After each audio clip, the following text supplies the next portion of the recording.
I'm Bonnie, and I'll be your guide as we look at setting up metrics within the Church Community Builder system. Metrics is designed to give you the measurements you need for your church and the ability to share those stats with any of the leaders of your church. Let's take a look. To begin, the metrics area is only available to people you have specifically set up in the leadership roles of each campus. Click on the gear icon and select Campus. If you are a multi-site church, you'll need to repeat this process for each campus. Click on the name of a campus and then select the Leadership tab. Fill in the names of the leaders of your church. Even if a person doesn't have the exact title listed, enter them into the role that best describes their position at the church. You can use the on-off switch to disable certain leadership roles if they do not apply to your church. Here's the key. Only the master administrator and the executive pastor can create, edit, or delete metrics. All other roles will just view or print the metrics. Don't forget to click Save when you are done. One last note about leadership roles. The metrics you create will show each leader the metrics for all campuses if you are multi-site. The default metric shows the total for the whole church, and then the leader has the option of changing the view to just the current campus or even seeing a comparative of each campus. Once you have added leaders to their roles, the next time they log in, they will see the metrics menu item on the left. If they click it before they have any assigned metrics, it will give them a message letting them know that no metrics have been assigned to them yet. As the master administrator or as a person in the executive pastor role, click on the metrics menu item on the left. If this is the first time using metrics, you will see 6 metrics already set up for you. For more information on how to view the metrics, see our video on viewing metrics. For now, we're going to focus on creating and editing metrics. Click the Actions menu at the top right and select Create Metric.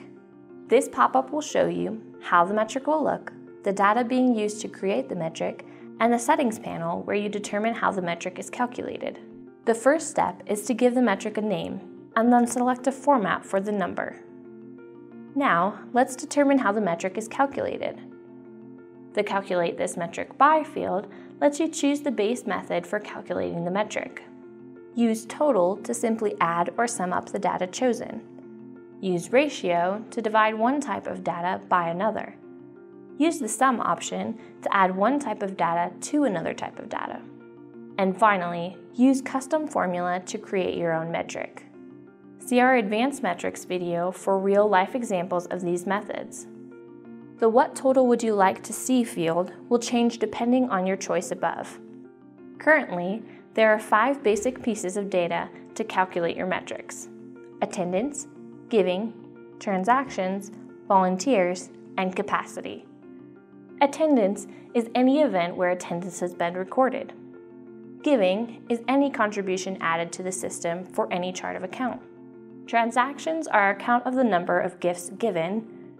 Volunteers is any schedule for the given week and the number of people on the schedule.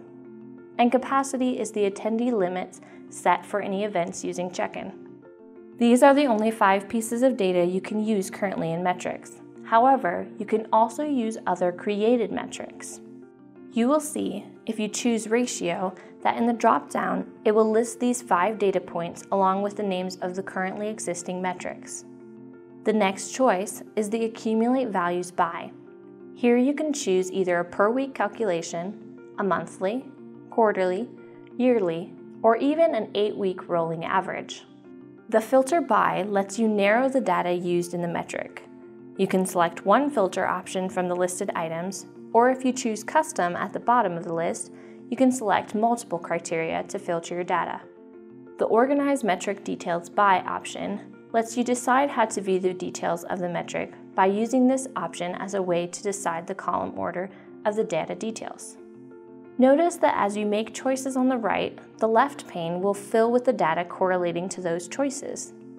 Once you've made your choices, click the Create button to create the metric. Now that you've created the metric, click on the Metric menu. As the Master Administrator or Executive Pastor, you will have several options that the rest of the leadership roles will not see. Let's take a look at those. First, if you need to edit the metric, you can do that here. The Share option is what allows you to decide which leadership roles will see or not see this metric. This is the way you can share certain check-in attendance metrics with children's workers while not cluttering up the list of metrics that a worship pastor would see. Next, you can set a goal for the metric and then compare the actual values to the goal. By selecting Custom, you can choose which percentage values to track. For example, a giving goal of $1,000 per week. You may put 65% of the goal as red and 85% of the goal is green. You can then set what the goal is, enter the date, and then the $1,000. You can also set different goals per campus, or have different goals over time. Any date entered after a previous date will overwrite the previous goal. You can also set goals where lower is better. Click the arrows on the right. Now you can set an attendance goal, and the closer you get to the goal, the value turns red, letting you know that you are running out of room. The Capacity option automatically sets this type of goal for you by showing how close you are to your attendance limit. Finally, you can delete the metric if needed. However, remember that you are sharing these metrics, and you can easily just unshare a metric if it isn't currently being used. And there you have it. Setting up metrics gives you detailed measurements customized to your church and the ability to print or share those measurements with other leaders. For more information on metrics, see our other videos and help articles.